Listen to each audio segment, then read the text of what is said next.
Itu pasti di kamarnya dipajang ada foto Imam Khomeini.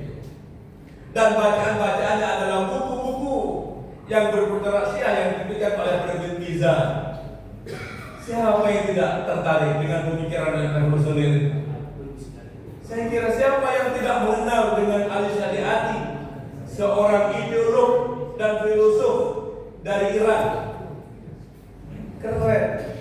Nah, menghadapi semua itu ditambah juga dengan gerakan-gerakan yang lain seperti Hizbut Tahrir yang lahir di Palestina. Kemudian ada mulai juga muncul Ikhwanul Muslimun ketika itu tahun 80-an. Dan Mesir tidak berkembang di Mesir, tapi banyak berkembang di negara yang lain termasuk Indonesia. Tarbiyah ketika itu ada tarbiyah alapa di Mesir itu marak semua. Ada juga yang dari India, jamaah kompor, jamaah tabligh, ada juga yang Indonesia. Karena Nabi, maka rupanya saudaranya risau dengan keadaan ini, apalagi Syiah yang itu musuh bebuyutan. Jadi walaupun mungkin saya tidak, kayaknya Pangeran Salman, Pangeran MBS, kayaknya juga mengucapkan selamat ucapan belasungkawa atas wafatnya Presiden Raisi Iran Ibrahim Raisi. Nah, ini nanti bisa tanya jawab nanti lebih jauh. Nah, ada jamaah tabligh dan aliran-aliran yang lain. Maka gerakan ini kemudian berkembang secara internasional di berbagai negara termasuk Indonesia.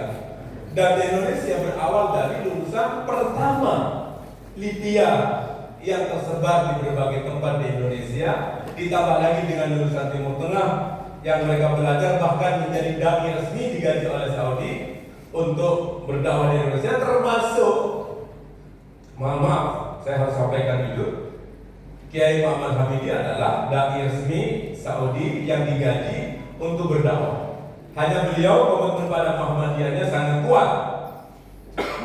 Dan bagi mereka tidak ada masalah Muhammadiyah. Dan sekarang distribusi masjid-masjid dari Timur Tengah terutama Saudi tidak ada masalah kalau dikelola oleh Muhammadiyah. Kalau bukan Muhammadiyah, no.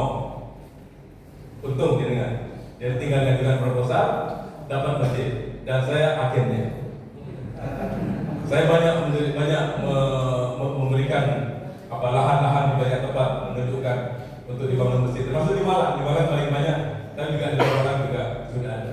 Jadi saya agenda kami sebenarnya dalam masjid, karena mereka merasa cocok dengan Muhammadiyah dan Muhammadiyah butuh itu. Nah, toh kemudian tidak ikut-ikut. Habis itu ditinggal sudah selesai dikelola secara Muhammadiyah. Nah, maka ini penting untuk saya sampaikan. Nah, kemudian dalam praktek-praktek berikutnya, tentu tadi ada yang menyebut salaf itu ada macam-macam, ada salafi dakwah yang kerjanya hanya berdakwah, tidak berpolitik. Dan juga ada yang haroki itu adalah gerakan, itu adalah aliran sururi ya.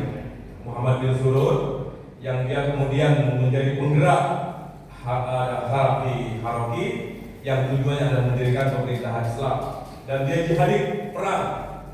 Jadi kalau yang ikut perang itu ya dia termasuk yang jihadi